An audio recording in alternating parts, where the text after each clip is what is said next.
question on the next current affair. Now, and Law & Order will not be seen tonight, so that NBC can bring you the first annual Comedy Hall of Fame. They'll return next week at their regular time. Tonight, from the Beverly Hilton Hotel, welcome to the first annual Comedy Hall of Fame. Honoring some of the men and women who have devoted their lives to making us laugh.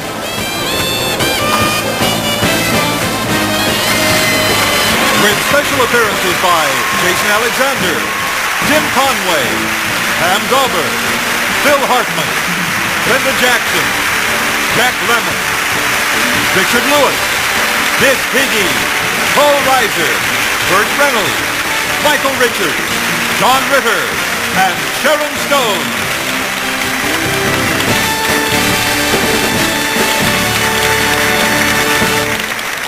Ladies and gentlemen, the fabulous Miss Piggy. Thank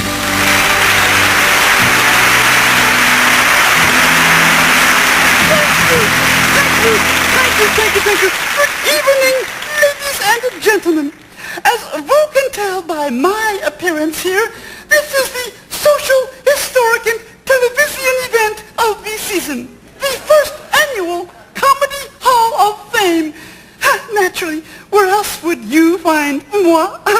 Tonight, we are honoring the fabulous Mr. Television himself, Mr. Milton Berle, the inventive and attractive Miss Carol Burnett, the very fabulous Mr. George Burns, the solid stage and screen Mr. Walter Matthau, the crown prince of clowns Mr. Red Skeleton, and the weird and wonderful Mr. Jonathan Winters. And, of course, moi. So, you see, they've got just about every giant person... Excuse me. Oh, Johnny, ladies and gentlemen, Mr. John Ritter. Thank you. Thank you. I seem to recognize you. With applause like that, one day you, too, may be with us in this rarefied atmosphere. No, thank you, Miss Piggy. It's nice to see you again. Yeah, they all say that. Now, what is it, Johnny? I'm on a roll. Well, I heard you mentioning the names, and... Well, they're all deserving, aren't they? Well, I can't argue with that, but... Yes, but what? Spit it out. Well, one name doesn't really belong. Well, you tell Carol. I love the woman. You tell her. I love Carol, too. No, it's not Carol. It's another woman. Well, there are no other women... Unless you call Milton dressing up. No. Milton's cool. Oh. No. Well, the only other woman I mentioned was moi. What? Step back, Jack! Hold it! What? You don't mean... I don't know how to tell you. Well, you just did! Well, 5 hours of makeup and all I'm here for is these crummy introductions? I certainly hope you don't think I had anything to do with this. Well, it doesn't matter, John. I'm going to hit you anyway. No, Mr.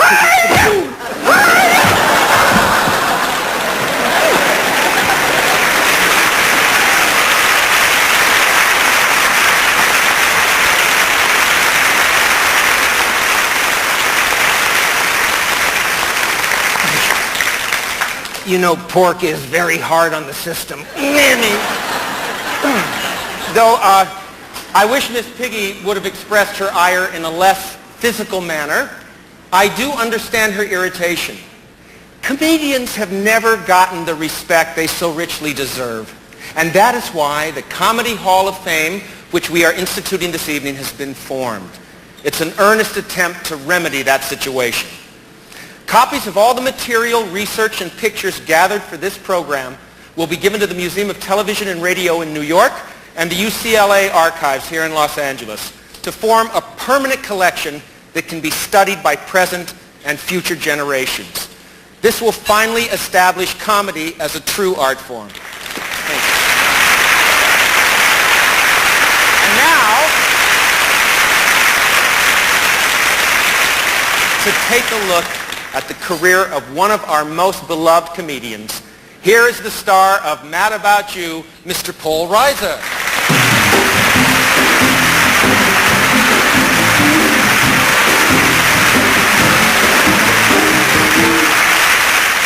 Thank you.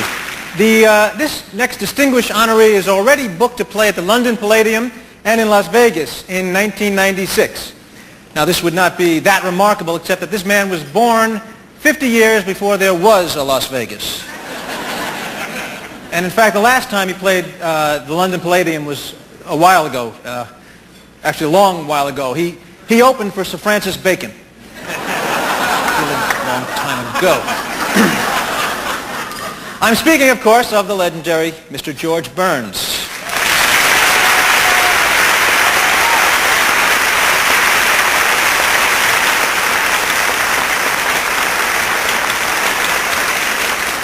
Now, the 1996 appearances will mark George's 100th birthday.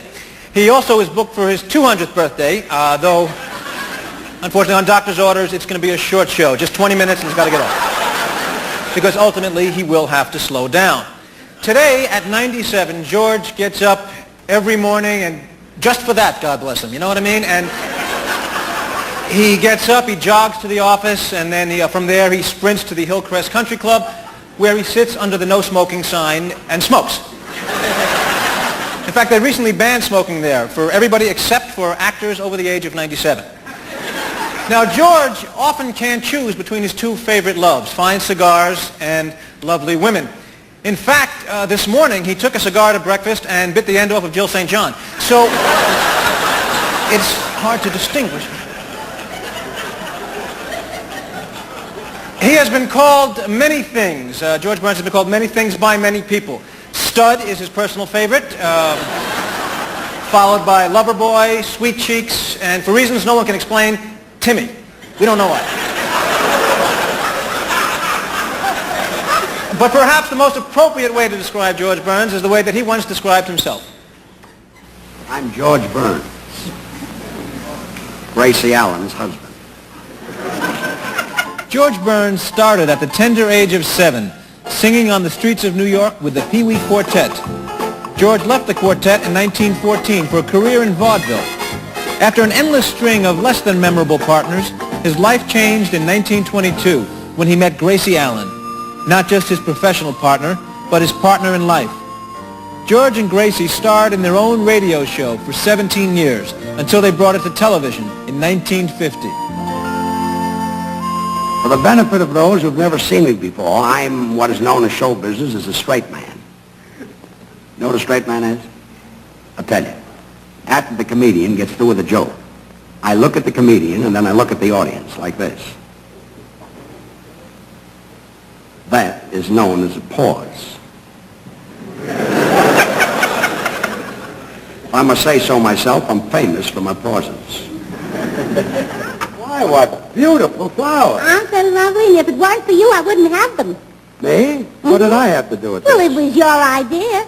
You said when I went to visit Clara Bagley to take her flowers, so when she wasn't looking, I did.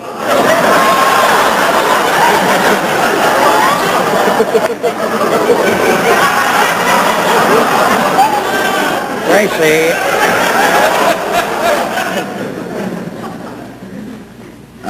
You know, I've been a straight man so long that from force of habit, I repeat everything. I went out fishing with a fellow once and he fell overboard and he hollered, help, help, help. And I said, help, help, help. While I was waiting for him to get his laugh, he drowned.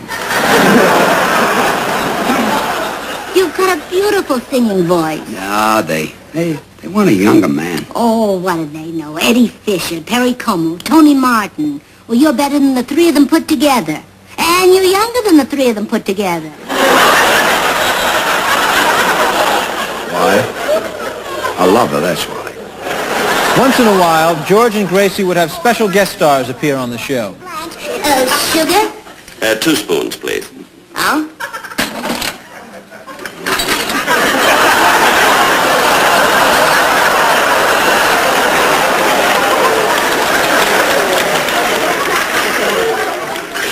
It's not sweet enough.